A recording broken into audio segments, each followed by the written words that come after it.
You're now tuning in to the Ambitious Views podcast, where we share unique perspectives on storytelling within film and television from the past, present, and future.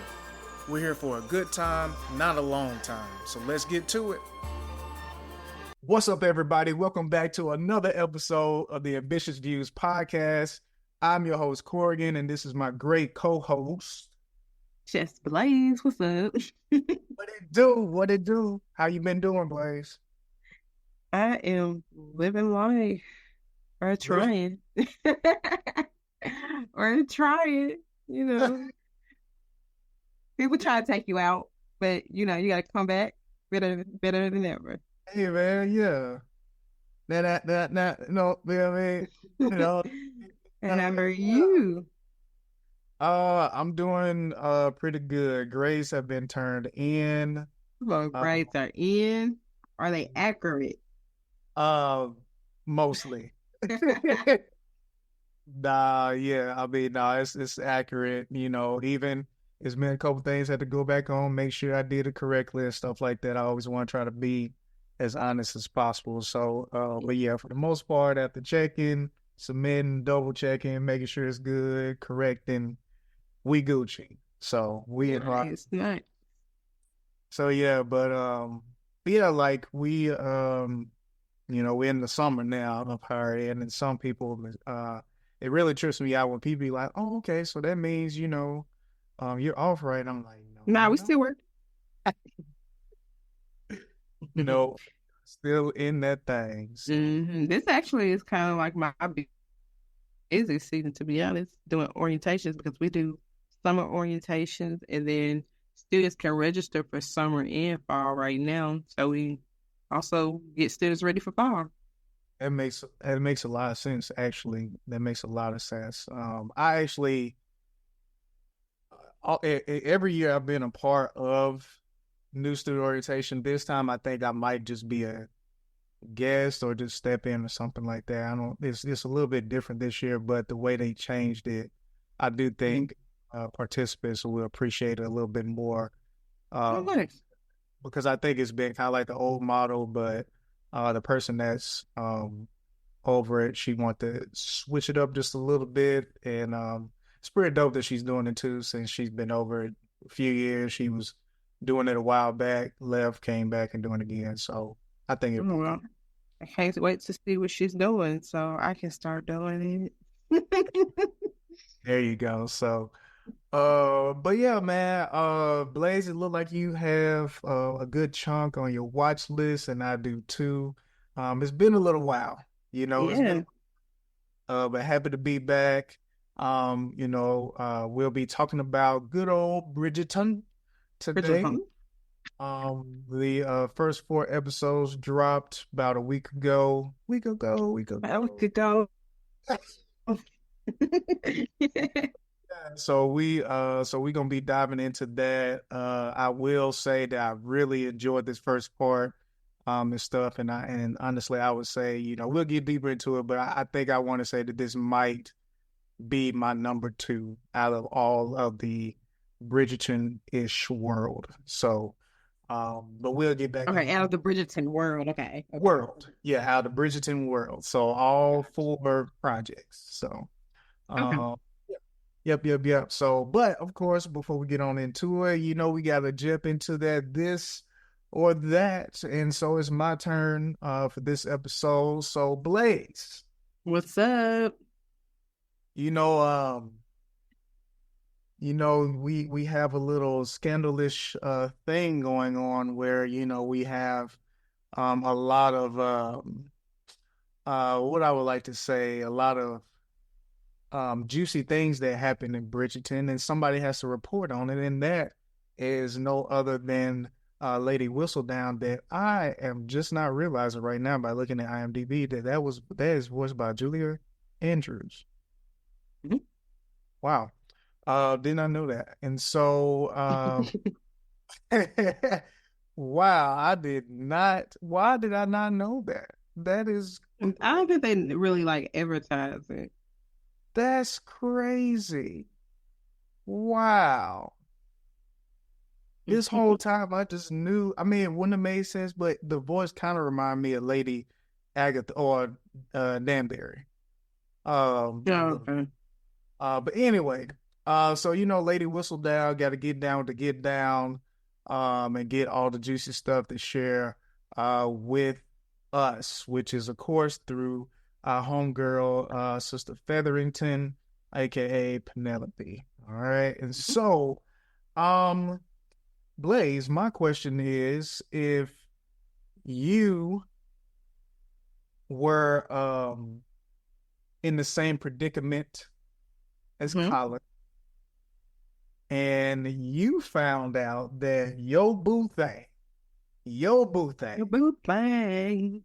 the one that has been putting a smile on your face, the one that y'all been through ups and downs, is just friends, and now y'all just finding this love for one another, and y'all finally are pursuing it, and you find out the main person who's been talking crazy. Well, I ain't gonna say talking crazy, just telling all the gossip about everybody's business, Mm-hmm. including yours and your family, and hurting your siblings' feelings. It has been your boo thing. Your boo thing. So, the Mm-hmm. this and that is, would you stay or would you dip? Stay? I would stay. You would stay? I would stay. Okay. Yeah. Oh, All I want to know is like what made you start doing it, okay. and then like I can understand that like once you started, things maybe gotten out of control. So I would probably want to know like how do you actually feel about doing it? Do you take pride in, causing chaos, or does it make you uncomfortable? Okay. Okay. All right. Okay. All right. I guess that's okay. Yeah, I stay ready. I want a little bit You more. know I stay ready. You wanted some drama. Yeah. I told you I like that drama. Which this is the perfect season for that, apparently. So, um, but hey, all right, then let's move on to that watch list. What you got going? So I finally watched the Freaknik documentary that was on Hulu, and it was really good. I enjoyed it. I liked when I first saw the promo, and somebody was like, "Why is 21 Savage included?" But like it all kind of came together because 21 Savage did the Freaknik party and stuff. But I liked learning about the history of how it was created and then the progression of it, and then the stuff about like the Olympics and how it kind of helped with like the downfall of Freaknik. I was like, wow, like that even made me go into like a rabbit hole of like, how the heck did Atlanta win the bid for the Olympics? So I thought that was cool, and I feel like we need a documentary on that in itself. But I Yeah. really enjoyed that documentary. I thought it was good for people because it's a very nostalgic thing, and people like hear about it, but they don't really know about it. And so I feel like the documentary gave a chance for people who like throw these freaking parties to really understand what was it about, what the intentions behind it were, especially for those people who are like, we need to bring back Freaknik and stuff. And it's Mhm. like, if you say that, you need to know what you are talking about and are you trying to bring the essence of the very beginning, or are you trying to bring the danger of the very end? So True. I thought that True. was good. Yeah. And I don't remember what you said about it since it's been a few weeks. Did you watched it, right? Yeah, most definitely. Yeah, I enjoy Free Nick too. I like yourself, like I really enjoy the insight of just the origin of it. And I feel like it's very cool to see how words um kind of go through evolution over time, or Yeah. freak, back then wasn't full. Yes. Like freak is like, kick it, like let's freak out, let's have a good time. And Hmm. so go from that to where it's actually the actual, what it more so fits now to a certain degree, Hmm. the known thoughts that come to mind when you hear freak, especially when it is correlated with a party. Just seeing that path and that journey or whatever, it was very unique. I also find it's fascinating, even though, we grew up at that time, it's just so fascinating how people knew about this all across the country. Mm-hmm. All these people knew about it, and there were no cell phones or nothing like that. It was literally television Right. and word of mouth. And so to me, I feel like that's one of the most amazing things of just moments back then when you see that, it kind of reminds me of another project that I'm not a project, but a docu-series that I'm watching right now. And but that was more so the amazing thing with me is just like, man, like you got these people coming all across the country Mm-hmm. wanting to attend this and everything like that, which I do feel like Like thousands of people. Like, how thousands. did y'all find out? Exactly. Which, and then it's also one of those things, cities preparing for, a high rate of people, a high amount of people coming nowadays, based off of, impressions and all this stuff like that off of social media and marketing, and registration, as opposed to did like nobody registered anything, you just popped up. So, um, just seeing that, and knowing that technically I was alive during that time and just seeing how that is, it just kind of amazes me how we as people worked during that time compared to, what we lean on now to get Mm-hmm. information. Yeah. It's almost like people appreciated experiences and moments even more back then because you truly was trying to be there and not worry about, to a certain degree, who was going to be there to be. Mm-hmm. I feel like that's what it's turned into nowadays. If the right people isn't there or whatever like that, like you don't want to put forth. I'm definitely like that. I hit somebody quick with a who are gonna be there. I won't be there. I Yeah. won't.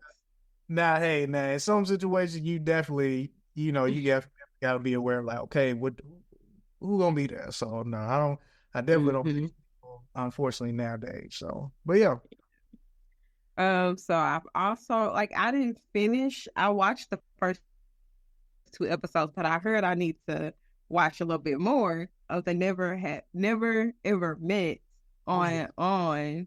The first two episodes were kind of crazy, and I'm hearing from a certain somebody that it gets even crazier. So I guess I gotta tap back into that. most definitely. All We are in Olympic season, and I'm a big gymnastics fan. Um, Not really like a just an Olympic fan. Like I try to watch it throughout the years, like each Olympic cycle and stuff. But most people watch it during the Olympic year. And so one of the bigger competitions that recently happened this past Saturday was the Core Hydration US Classic. And so I watched that. It was cool to sort of, kind of, almost see the last three American gymnasts who were all around champions at the Olympics: Gabby Douglas, um, Simone Biles, and Sunny Lee. Gabby Douglas unfortunately scratched the entire event after competing on one apparatus, which I mean I think that's okay. Like mental health wise, um, her first event, which is actually her best event, she didn't do as well as she wanted to, and so she just, decided to take a step back from the rest of the competition. But Suni, she looked amazing. Simone, of course, was amazing, and then a lot of not necessarily newcomers, but definitely big names. The person I'm most excited of is Shanice Jones. Like that's the girl I really want to make the team. Huge fan of her and her gymnastics. So we're gonna have a gymnastics season for sure. And then the next one is the championships next month, and then Olympic trial. So gotcha. Yeah, I have Peacock, so like it's there for me to watch, but I think I need to download the app so I can just get notifications because I used to mhm. like actually watching that when I was younger, growing up and stuff like that, and definitely now it's something that I'm really interested in, especially having students that's in track, at the university Hmm. stuff like that or whatever. And I So know with Peacock, they usually do replays. So like if you didn't get to catch it live, you should still be able to go back and watch it. okay. But on Peacock also you can set up a reminder. Yeah, that's what I'm gonna do because I've been just catching it on YouTube or whatever, but I would honestly would love to watch it live. Honestly, one of my goals, besides like going to another NBA game, is being able to go in person one day and seeing these opportunities in person because I do feel like it's pretty cool to experience. So yeah, I think I think to the 2028 Olympics is going to be in LA. really, I want to say it's the 2028. I know that there's one that's coming up that's going to be in the States, and I think it is in LA. that's gonna be stupid expensive. Yeah. Go ahead and get your tickets now. Yep, it's going to be in LA. Wow. Yeah, I'm gonna have to take out a fat loan for that. Right. I'm serious. Like we gotta get the hotel today. They're like, you're Man, gonna book a hotel for 2028. Yes. yes. Why? And then they go look and they're like, oh, I know why. Let's run them prices up. Yeah, and it better stay the same when I come up It here. is exactly. Oh man, that's funny. What else you got? Um, so the Circle dropped its latest season, and so I checked that out, finished that as a whole. Um, I liked for this season of the Circle that we actually got to experience each of the contestants longer because in the past seasons, like somebody would get introduced and then it was a blocking, and it was like that person really didn't have a chance. Or if you were like a part of the last few people who got added at the end, it was really hard for them to like win the competition because everybody else has been here for maybe 30 days, maybe not 30 days, but 30 days, and they've been there for 10. So I like this season mostly because of that reason. We actually got to experience all the contestants. Everybody was given kind of like the fair opportunity to build connections with people. Yeah. I will say it wasn't my most enjoyable season, but I do get what you're saying about it adding on people as late as they did made a little bit more sense this time around than the other times. I do feel like there's a better chance with it. There was a better chance on the way they played also, Yeah. but yeah, I will say that I did like how it was structured in a way to where there was more of a fighting chance slash seemingly it was just more worth it in the sense and stuff like Yes. that. Yeah. Because I mean, with like when I think about like the final, what, four or five, with the exception of like one or two of them, I was like, okay, I'll be happy with these. Well, one of these people winning, because we actually got to see them play the game and build connections and stuff. And it was like, okay, it's worth it. Yeah, most definitely. Um, I went to the movies and I saw Zendaya's latest movie, Challengers. It was pretty good. My neck was hurting afterwards because of the tennis matches, got to follow the ball. But Corgan, I think one thing that you would like as a director about that movie Yeah. was the movie felt like a tennis match. Like Oh, the going back and forth in a tennis match is exactly what the movie is like. Like 1 minute you're in the present, then you're in the past. You're in the present, you're in the past, you're in the present, and past. And it was easy to follow, but it felt like it was a tennis match. And so you kind of like on edge the entire movie because you're trying to you're trying to follow the story, not in like a hard way, but just like as a director, I think that you would really appreciate them mhm. using that, really taking the tennis aspect and making it um a film thing or something, or almost like a character itself. Mhm. That's dope. I was not expecting that from the trailer, so that's actually cool to know. So, I think that the movie is sort of different than the trailers, and even like the first half of the movie, it's kind of painted as one thing that is really not. Mm. Like Okay. it's really about. You got my attention. You don't even have to, you don't even have to spoil it. I'm gonna just check it out. I'll say something else about it when we're not recording. Okay. And then one of my favorite shows, Interview with the Vampire, season 2 just started 2 weeks ago. The second episode was this past Sunday. Mhm. And I mean, always amazing writing, but like I feel like they coming for them Emmys. They like, y'all gonna give us an Emmy this year. Okay. Y'all played with us last season, but this one, yeah, y'all, we got our foot on y'all neck. Okay. Okay. Yeah, I still have to check that out. I still have to check that out. But what is on your watch list? Um, so, of course, Bridgerton, which we'll be talking about later on. I finished, so last time we talked, I was finishing X-Men 96, which is pretty much all of the series up until you get to 97, which is the new season that they released. Mm-hmm. X-Men 97 is one of the best animated. It's hard to really say if it's a season. I don't know because it's like a revamp. They didn't want to say a show within itself, but it is fire. It's one. I would just say it's one of the best, and it's one of the best animated seasons that I've ever seen. Like it's definitely up there. Storytelling is great.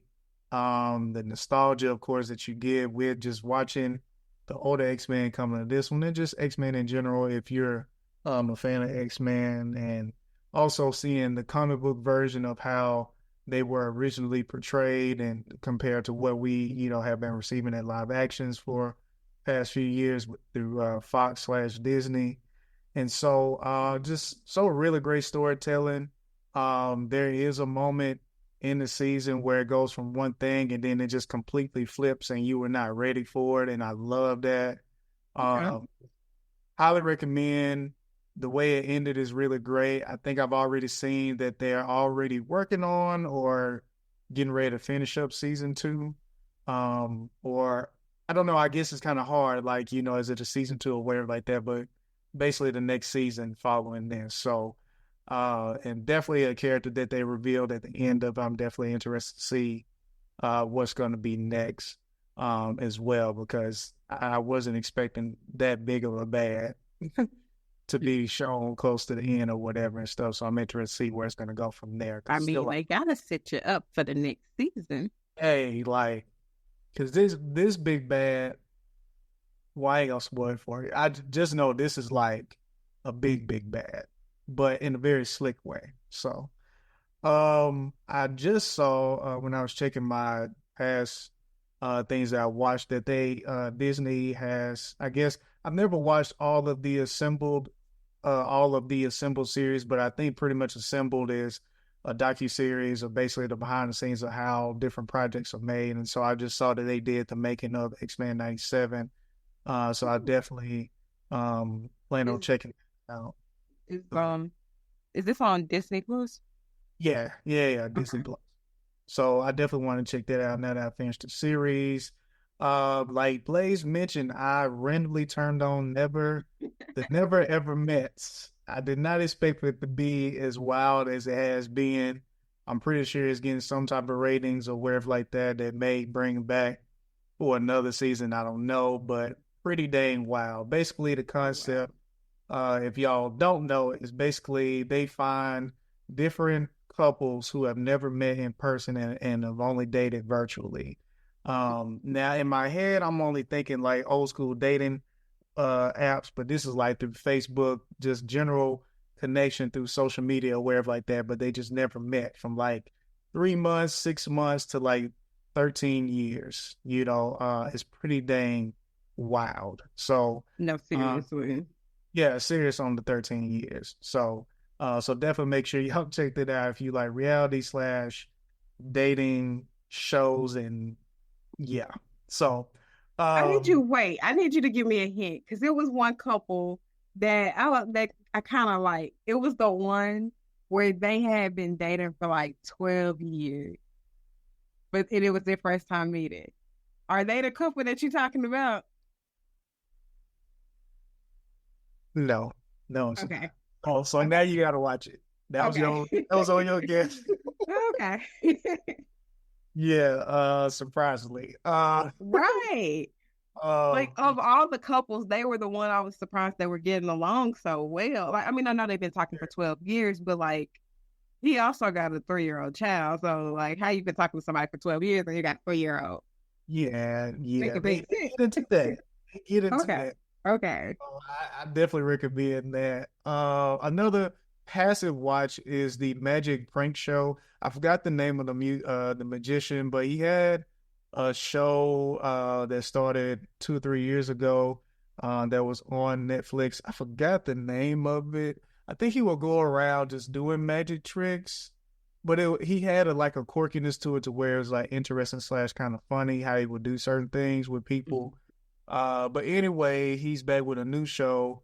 And basically it's just think of punk but with magic. So basically he meets up with different people who want to prank someone that they know very well. And so they work with him and he comes up with they tell him all the things that he should know about the individual, and then he finds out a way to punk them but using his magic. So pretty cool reality show slash whatever magic show on Netflix that's pretty cool, passive watch, friendly, all this stuff like that. So another thing I just started was Star Wars Tales of the Empire.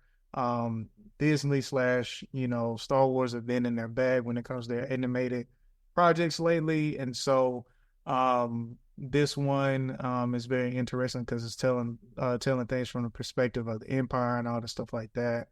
I've I only can't watched believe it's a Star Wars show that you hadn't watched. Yeah, I'm actually behind, man. I still need to watch the book of Boba Fett. I still need to watch the last season of Mandalorian. Still haven't watched the Ahsoka series. Like Oh, you behind. I'm behind, but the I thing mean, I'm is, way behind you, but still, you behind. eh, the thing that got me though is that someone told me that I need to watch. They think that we should watch Rebels before watching Ahsoka, and then also I feel like I need to watch Boba Fett before I watch the third season of Mandalorian since they happened in between. So, but we just haven't jumped into it. You know what I'm saying? So I just need to take out time to do it. But yeah, but other than that, I have definitely not been missing the animated ones because besides the live action, like the animated projects that they put out ever since Clone Wars, like especially the newer season that they had put out to finish the whole series, super good. You get the backstory on so many different characters, especially like say if they're Sith now on the dark side now, you get to see how they were before then. So definitely looking forward to finishing that season, this series. I just started today Stax Soulsville, USA. It's a docu-series about Stax Records. And so it's a record company in Memphis, and it's really dope. It's a really dope project. This is where Otis Redding, Isaac Hayes, and many others got their start at and stuff like that. And I just realized that they were showing early on with Otis Redding. He sung. I don't know if he was technically the first, but he has his recording of the Respect song that we all know more popular by Aretha Franklin. And so it's pretty cool for him to be singing and then her coming out there and so many other individuals who did it because it used to be a very popular thing back in the day for people to sing the same songs and stuff like that. And I guess whoever the most popular one will win. So, Yeah. uh, but yeah, really enjoying that so far. That's on HBO Max. And of course, I am enjoying Let me seeing put you on mute. Let me put you on mute. Boston Celtics whooping tail Now during. I'm gonna give it to them. They have an amazing season. Yes. They got their foot on everybody's neck. Yeah. Now I don't And know how this. honestly, I think this is their year. You I think think this so? is their year. Yeah, now that Denver got knocked out by the Timberwolves, yeah, I think Boston is their year. Okay. I think the Pacers is like I didn't get to watch the game yesterday. But I do feel like I agree with you. I do feel like based off of what I've seen and what I've seen from Dallas and the Timberwolves, whichever one they go against, I do feel like they could be favored or whatever. It's just more so like, are you willing to out hustle them to get to where you want to go? Mm-hmm. Because I do feel like Pacers came with it and they kind of caught them off guard. But Pacers still a little bit warmer than they are too. So I they mean, got. Pacers definitely are a team that you have to watch because they'll sneak up on you. But Boston been battling my guys the last few years, and I have to admit this has been the most cohesive Boston team in the last few years of Mhm. just me watching them. Like it feels like they finally cracked the code. Mhm. Mhm. Yeah, I'm excited. That's one thing I will say I've enjoyed about Boston's teams when they finally are where they need to be as a team. It's a nice unit, Mm-hmm. One thing that I'm loving about the finals and the reason, and I haven't been into the finals and watching it in a very long time, but I was into the March Madness more so on the women's side and stuff like that. Mm-hmm. And I will say, like outside of that, I wonder if this has been the most exciting NBA finals in a while. And ironically, if it is, I don't know about ratings because there's so many stars that's not in it.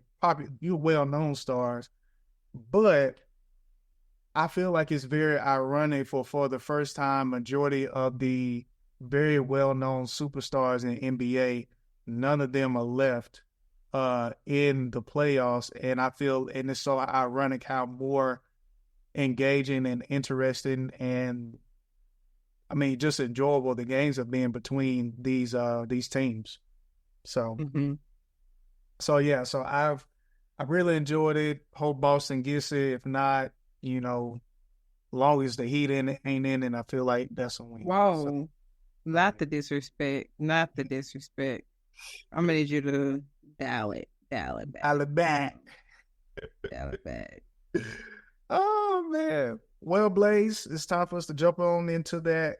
The real take, which the real take today is gonna be all about Bridgerton season 3. All right, not to be mistaken, it is not 4, it's season 3 because technically Queen Charlotte's story is a part It's a of the spin-off. Bridgerton world, but it's not a part of this. And before we get started, I was getting ready to talk to one of my students about it and recommend. But do you feel like, the unique thing about prequels is sometimes they like even though they come after things have came out and it's like, oh snap, like this is the backstory of it. Do you feel like this, like, would you recommend somebody start off with Queen Charlotte? Or whatever, or do you feel like that perspective will give a whole new, brand new thing to things or whatever when it comes to watching season 1 all the way to season 3? I think it depends on the person because, like, I was talking to my cousin and her mom the other day, and we were Mhm. trying to convince her to watch Bridgerton. And I was like, okay, well, if you don't like Bridgerton, if you try the first season and you don't like it, at least watch Queen Charlotte because I'm sure you're gonna like that. So I just think it depends on the person because I think the tone of Bridgerton and Queen Charlotte are slightly different, Mhm. and it may be easier for them to enter that world through Queen Charlotte than it is through season 1 of Bridgerton. Got you. It makes sense. It makes sense because I was about to tell one of my sisters, like, yeah, you should start Queen Charlotte. And I was like, will it kind of take away from the experience? Because I also think about like watching Star Wars. Like we always knew about what is now 4 through 6, but you know when it came out to the prequels, I do feel like they provided a whole new perspective slash experience when it came to the Star Wars uh, world. And so I don't know. It was just something that I kind of thought about. So, but in other news, man, um, Blaze, I really didn't know what to expect when it came to this season. I knew not too long ago, one of my students told me like, hey, each season is about, a different Bridgerton, all this stuff like that. But of course, Penelope was going to be kind of at the forefront of this that I kind of got a vibe from, and just the way Colin's character had been portrayed so far, I wasn't quite sure how strong his character would be in this space, and what surprises we would get. And so, overall, like, what were your expectations going in, and what were some of the things that you was wondering about when it came to them addressing certain things? Because technically, to a certain degree, things were kind of left unsettled from the second season, which is mainly between Eloise and Penelope, as their friendship. But what was your thoughts getting ready to go into the series or the season? You mentioned earlier that like you were a little bit nervous about Colin, and so that was my biggest thought is like, how are they going to, because the Duke in season 1 and Anthony in season 2, they were such I can't think of a better word than like heartthrobs, but like they had like just like this huge this presence about them, and I was like, they haven't really built Colin up in that way, so I was concerned in how they were going to do that, because I view I feel like they wanted us to view Penelope as like um what's a good way to say it? Like she's not the girl that everybody goes for. But I was like, Colin is the same. So how are they gonna make a season where he's supposed to be that dude and she's the one? Yeah. And so I like the way that they ended up doing it, where he helped her court with somebody, and then he ended up realizing that he had feelings for her. But I don't think that he stepped up to her. I feel like she was that girl, okay? Like her hair, every scene, I was like, oh, they killing it. Her dress, I was like, she got her foot on our neck. I was like, girl, not Colin. You need to find somebody else because he's not ready. That's somebody else. You need somebody else. Oh man. Yeah, like I liked it. I feel like it worked out in that sense, in your perspective of just like how they're gonna use these characters when they haven't been as dominant. They definitely Penelope's character has been, more dominant than he has in the sense of whatever. But like how are they going to be able to run a show in a sense? And then, if they're not going to run the show, like what other Bridgerton, which we find out about Francesca as well, which is another type of thing of just like you know, how does she play into all of this during this season, dating season, in a sense or whatever too. But I feel like it worked to their advantage, but because I feel that almost kind of like Queen Charlotte, we got two fresh new characters that are very different than what we are used to. Like Colin has a unique perspective of himself as far as how he likes to do things and maneuver and all this stuff like that. And then he's coming in as this brand new heartthrob, which I don't feel like we've necessarily gotten out of any guys. We've gotten, we had moments like with the Duke and stuff like that where it seems like people are really, gravitating towards him. But I really feel like it's a very unique and fun thing to kind of see with his character. And then Penelope, I just love more so her character development Yeah. throughout this season so far, which Mhm. I'm pretty sure is pretty much solidified. But I will say she's embarking on a sense of like she has the almost the best character development outside of experiencing Queen Charlotte, which in a sense Queen Charlotte technically she's always kind of been the same, but it was just unique to see How she how became, yeah. how everything maneuvered around her Mm-hmm. and stuff like that. So, but yeah, that is really cool, to see. Where you did you remember Francesca at all leading up to this? No, the little girl that's under her, like I remember her in each season, but Yeah. Francesca, not at all. Mm. Where'd she come from? I guess she Right. was playing the piano. She was somewhere playing the piano. Right. Like, girl, you gotta kill it. She messing up on that thing.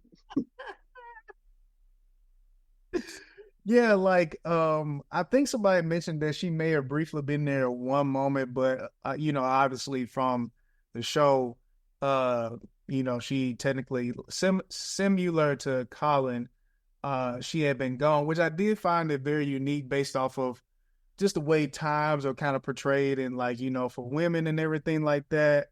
And Mm-hmm. and so I found it very unique how um,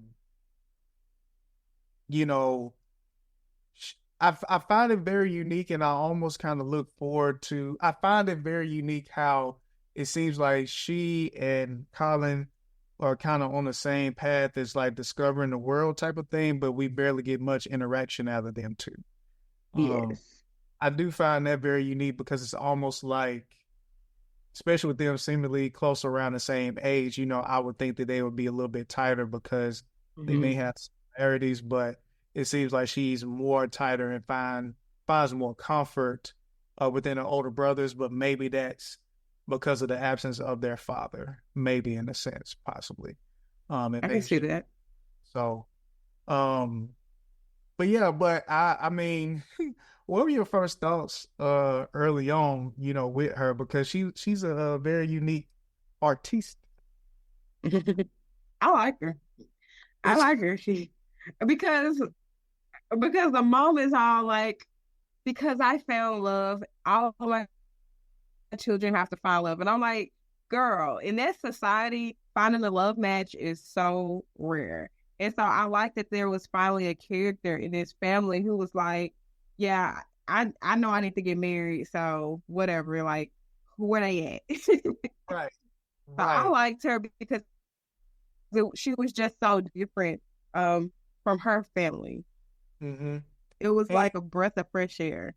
yeah, and I had a lot of wonder about her, just really trying to figure her out because the last thing I expected is for her to be as shy as she was when put on the spot. But then, I wonder, does that core is that in that does that intentionally correlate with her being an artist, Mm-hmm. or is there more to it? And so, but it seems that she just more so like she can easily be overwhelmed by the public eye unless she finds someone to come around and just make her feel a little bit more at ease, like seen, but not seen in a way to where, she's not an object, but more so like very curious about her as an individual Mm-hmm.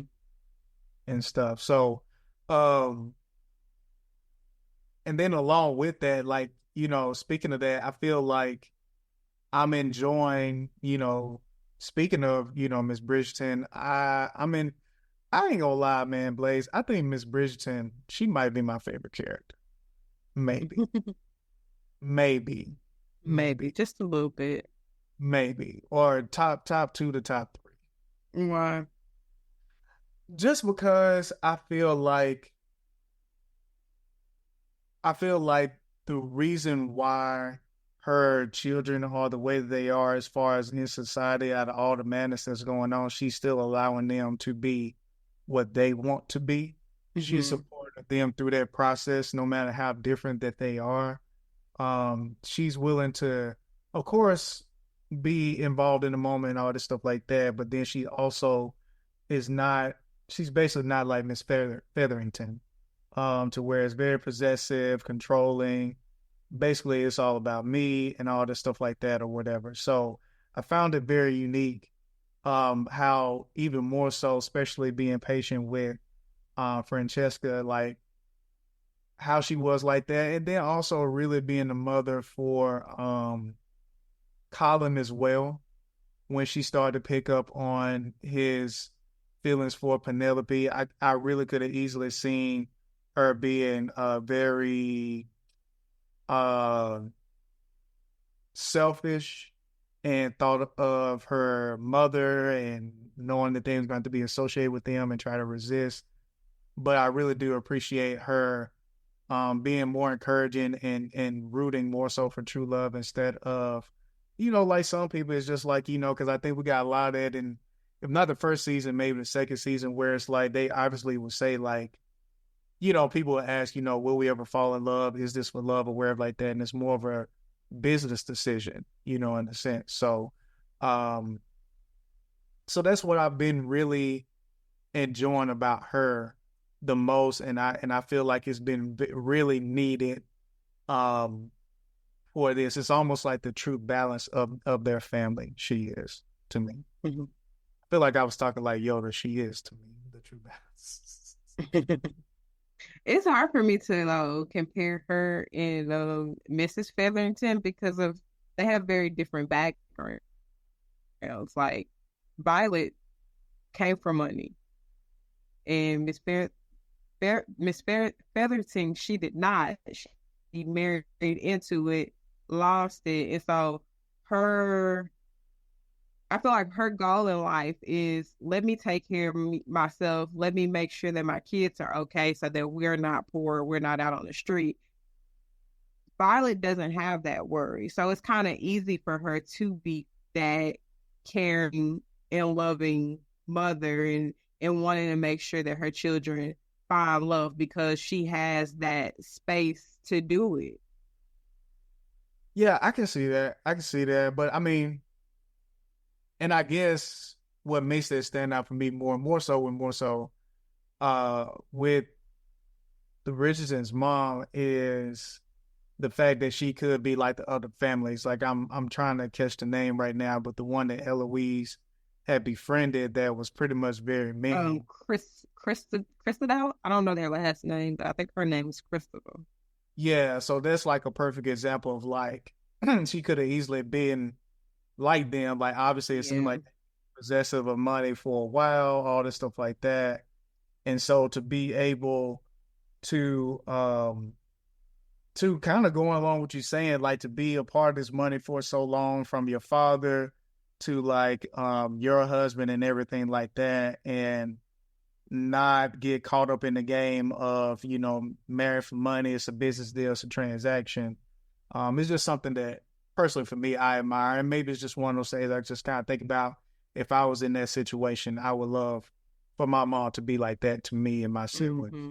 And stuff like that. So, because honestly, I almost would wonder at times, how would, Lady, Danbury would act? Would she kind of assimilate to a certain degree with the process and be a little bit more pushy, or, I think she would be pushy. same? You think she'd be the same? I think she would be pushy. Yeah, me too. Me too. So, but yeah, what was some other Yeah, things that? I do think she would be. You're talking about Lady Danbury, right? Yeah. Yeah, I do think she would be pushy because when I think back to Queen Charlotte, she didn't have a love match at all. And so I think she would want, somebody to find love, but also she understands like the importance of status and stuff. And so Yeah. I think she maybe would choose status over love. Yeah, I can see that. Because she never had that until she met Mr. Bridgerton. Well, no, not Mr. Bridgerton, whoever her Mr. mom Bridgerton. was. It It was Violet's dad. Well, he would be something else since Violet married, right? Yeah. I don't know what Yes. that was. Yeah, I I don't don't know know what what that. it is then. Uh, But but speaking yeah, of Lady Danbury, her brother came to town and something is off because how she got so much smoke for him. Like he seems like a nice, cool guy, but she got a right. lot of smoke for him. So I'm like, can we trust this man? Who is he? My my wonder is if, based off what she said, is if he's known to be sneaky when it comes to relationships. Like he gets into relationships to benefit from it, but not necessarily be full in for what it needs to be. And maybe it's Mm-hmm. one of those things. It's just like, even though, you know, that's even though she's big into the process and all this stuff like that, I do feel like there is some sense of like, but people deserve love if it's a genuine thing to be able to receive. But she's Right. all down about the business. Yes. And Especially Violet. Like he don't need to play games with her because no, she's like a decent person. right. She wants love and all that stuff. So I'm like, dude, she ain't the one if you play on games. Yeah. Because at first I was like, okay, all right, brother. I Right. see. I like him, but I don't trust him because how your sister got this much smoke for you? And she don't really just be coming for nobody like that. Like, as many people that be doing some shady, Exactly. she don't really open her mouth to, like, she's a very patient person. Like, she's in my top 5 of Mm-hmm. characters that I actually like. She may be my top 3, maybe. But uh Maybe. yeah, maybe, because sometimes I'm like, what? So, Mm-hmm. but yeah, like I did find it interesting, Blaze. Like, it's like, dang, bro, like what you be on? What you be doing, man? Like, you be on some other stuff or what? So Mm-hmm. I'm interested to see what is his origin, because is he a widow? Is that what we got so far? I think he said that. Yeah. Okay. So yeah, he's a widow, and this is like, okay, like, is it a clean widow? Do you feel like something happened? Do you feel like he wasn't there when this widow may have been sick? If she died Mm-hmm. from sickness, what is he always asking for Was he money? not a good husband? Like, Right. Hold on, pause. Was her brother? No, I was about to say, was her brother in Queen Charlotte, but I don't. I think I'm thinking about Charlotte's brother. no, he wasn't. That was Queen Charlotte's brother. Yeah. Now that would have been interesting to bring up, her brother. Um. Yeah, I was very interested to see, where that was going to go when it came to, when it comes to them. What do you think about Francesca's potential boo thing? I like him. I like their little interaction. Like when they were on the street and he said, or she was like, "Oh, the song is this and that," and he like ran away, and then he wrote the song the way she said it. I was like, "Y'all, that's it. That's the love right there." Because that is the sweetest thing that you could do for somebody. And like she don't care about like all this other stuff going to balls and stuff. Like she cares about her music, and for him to do that, I was like, that's really beautiful. Yeah, yeah. That was really dope to see. I'm interested to see their dynamic. I want to learn more about him because, and I guess the biggest challenge also too, or if it would be a challenge, I feel like we're gonna truly know, um, how cool Violet Bridgerton really is when it comes to her supporting Francesca being with him. Mhm. Because I feel like she had a hard time unless she was also trying to learn Francesca also and figure her out. Um, is, basically, I guess, will she end up stepping back and letting this genuinely grow to be something, or will she try to push back and give her a hard time for pursuing it? Mhm. I will say that, like, from the book readers, um, it seems like everybody loves Francesca. Like, out of all, I think it's like 8 books. I think most of them are saying hers is the best love story, Francesca. Wow. I was not expecting that. Hmm. That's interesting. Mhm. That's I very would interesting. say more, but I feel like it's also kind of spoil things. Like I don't know specific things that happen, but like I can pick up on details, and I'm like, oh, Oh, okay. All right. So, and because I think I was talking to somebody else about this, what I'm picking up is that basically we're getting introduced to Francesca, but we're gonna probably, unless they squeeze it into this season, she's gonna probably have her own season after this, probably by yes, herself. yes, because this season is essentially I can't remember the name of the book, but this season is It's called. based off the book with Penelope and Colin getting together. Okay. Okay.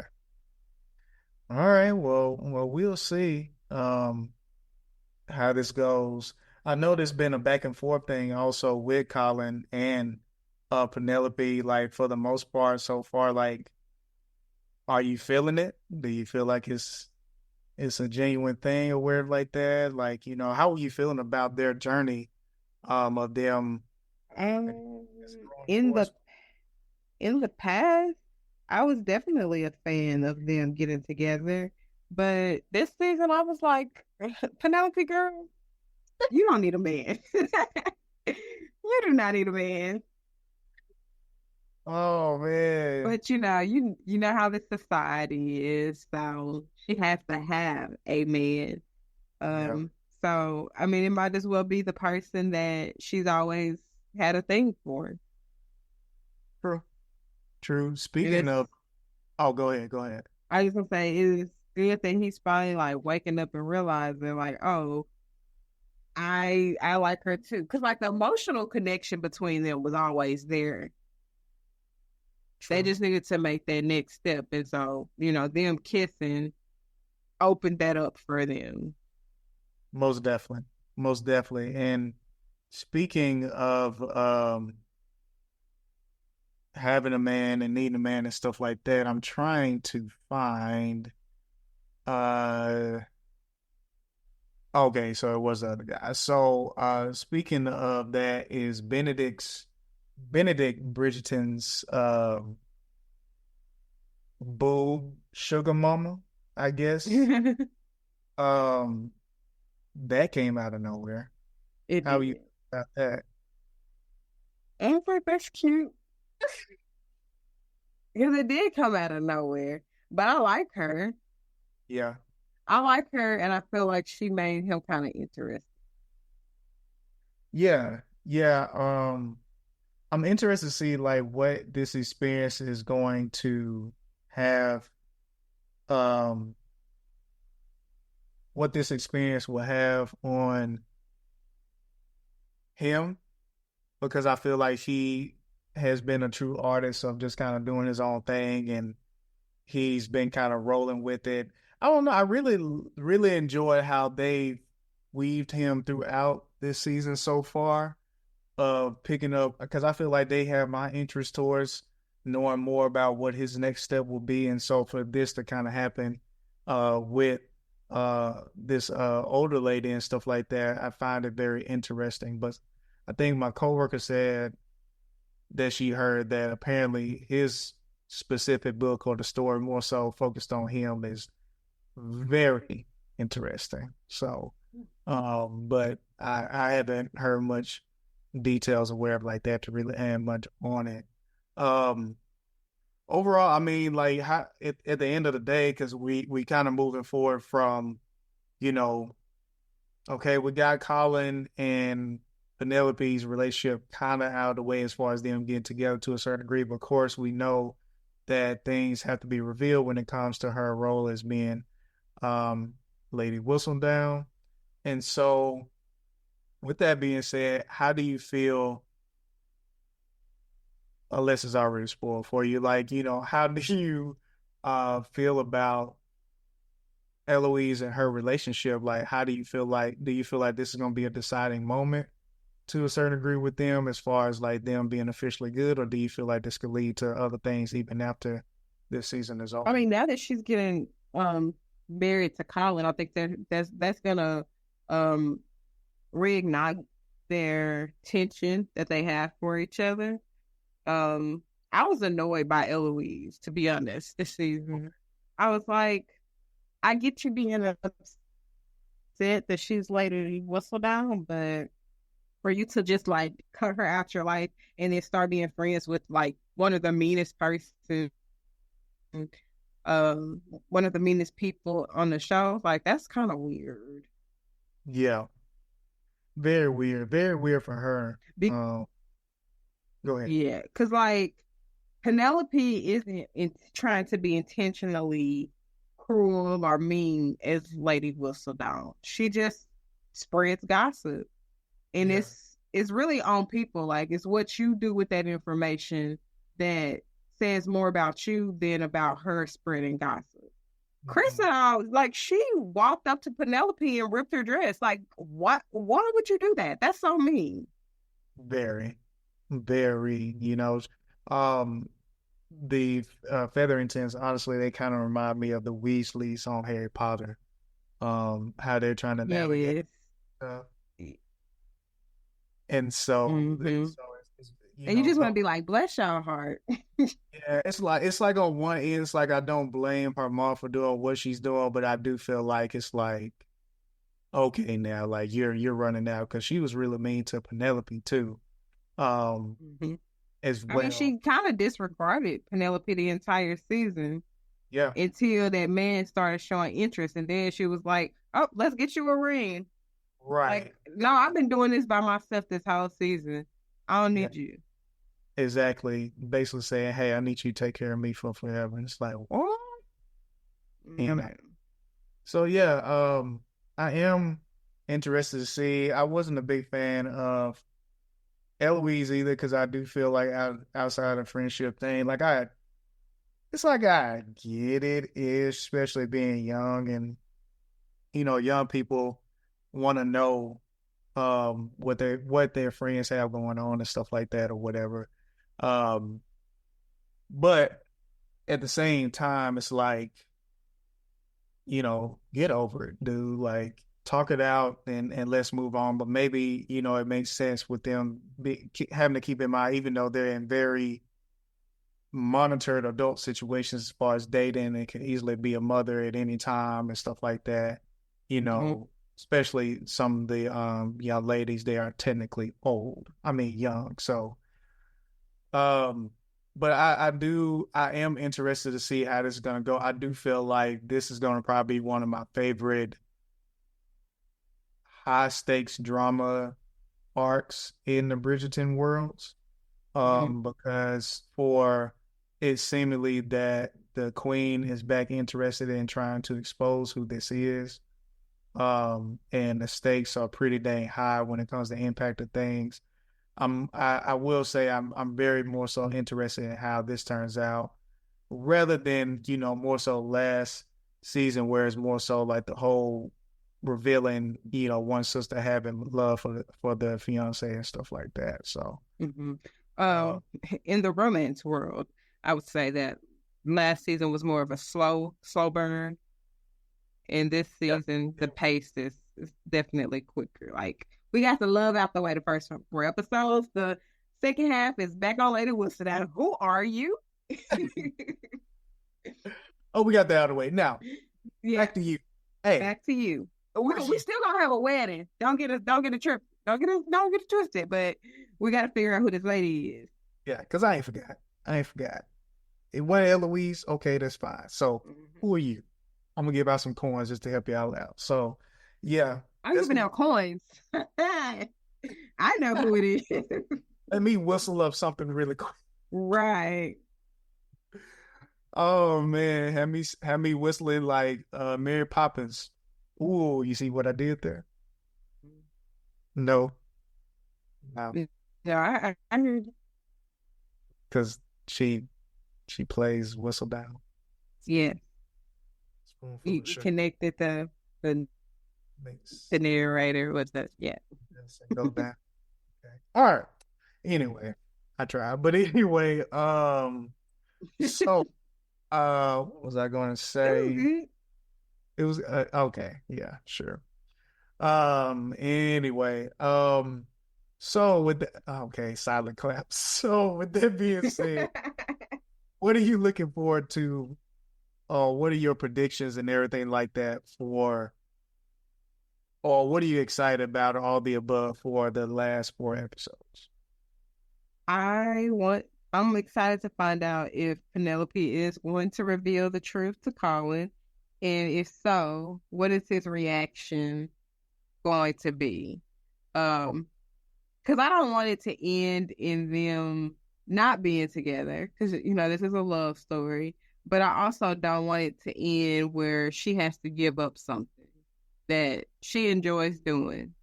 Uh, uh, yeah, because I kind of envisioned the same thing. I was like, man, like, will it end up being one of those things they were able to preserve it in some type of way, and she continues to do it, and then it's like their own internal secret type of thing. Shoot, he might as well start writing with her. Right, because it's also one of those things I thought about too. It's like it's kind of like a really nice element to this the series as a whole of having Lady Whistledown. Like I feel like I've appreciated her more um through season 2, so to speak. Just because I feel like you really get to see how much of an impact and daily read or influence that it has, that the article has, on the community and stuff like that. And so going from there and how high stakes it was, I definitely I feel like they're going to get away with it some type of way. If not, it may be one of those things that the queen finds out who it is on the low, but still allows it to keep going in some type of Like she aspect. has to be she gonna be in the queen's pocket. You can't say nothing bad about me. Things like Right. that. Right. Because I do feel like with this season that I thought was very interesting, it was like she's trying to play a new game. Like, I'm not going to pick a diamond this year. I'm going to do something else. And it's like, okay, what is the queen going to have to do now besides picking a diamond when she doesn't have nobody to be examining her and all the stuff like that? So, um, I'm definitely very interested in seeing what's next with that. I'm not even gonna lie, honestly. I mean, I know these things come out most of the time summer-ish, but I wouldn't mind, keep it on. Now that we're introduced to another character, their sister, and then we've been introduced to what they got going on. I almost wonder if they're gonna do a big cliffhanger, and it's like, dude, I'm like, give us another season for the fall, or something like that. But No, you have to wait. right. So we'll see. But this is I will say overall, this has been my number 2. My number 1 is Queen Charlotte. So Yeah, right now everybody's. this my number 2. Definitely just depends on how I end. So but other than that, do you have any other? Oh, that is another thing. Another thing. That's another thing before we wrap it up that I really the couple, the Will The boxer. yes, he and his wife's dynamic / transition. Mm-hmm. I really love that. I really feel that was like, I mean, I just feel like that was a very black story in my personal tale to be brought into this instant sense of wealth and respect and status, and him having a hard time letting go of the bar / club. It told a lot. I feel like it's a story that can be relatable outside of blackness, but I will say I thought that was a very beautiful, like, small story and moments to include that people are not even aware of, that they're battling with / dealing with, or aware of, like that. Yeah. The past type of thing. And I just feel like that whole story of them was a whole word, honestly, for our people, as in understanding when you blessed to move to another level in life or whatever, that you have to be willing to let those things go if they are going to hinder what is now in front of you versus what's in the past, and being okay with that, you know. Mm-hmm. Um, I really enjoyed that story. So Yeah, it was a nice little subplot for them to include, and a good way to continue to use those actors.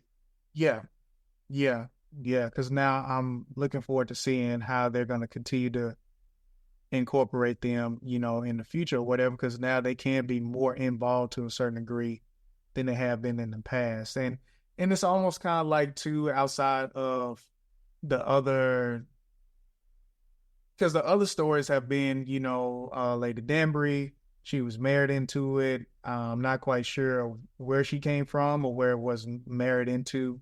Wealth, in a sense, you know, from not too much. Then you have the Duke, which he didn't even want the wealth to a certain degree that he had or to carry on the legacy, but he also wasn't originally from that area anyway. Mm-hmm. And so I feel like this is the first time it kind of almost goes back to what I feel like we've spoken about in the past of like, how is Blackness truly represented in this space? And I feel like that family right now is kind of It showing, showcased that. Yeah. yeah, it's showing and it's showing how it can flourish from that moment in a sense. Mm-hmm. So yeah, I really enjoyed that. So, but yeah, but other than that, really been enjoying this season so far. Looking forward to the future. Hope you all enjoyed this episode as well. And all of what's been on our watch list. We're gonna be coming right on back with the next four as soon as that comes out and everything. So please keep an eye out for that. And we should have some more in store possibly in between as well. So just make sure you tune in. We will be starting our free version of our Patreon pretty soon. So please keep an eye out for that. And of course, keep up with us on Facebook. We just not too long ago created our AVP crew, which is basically a way for you all to come in together, talk about what's on your watch list, share what you enjoyed about our episodes, and just be able to build up a community of just enjoying the content that's out there. So, but other than that, y'all have a great rest of the morning, noon, or night. And we look forward for y'all to be able to tune in the future. Other than that, peace. Peace.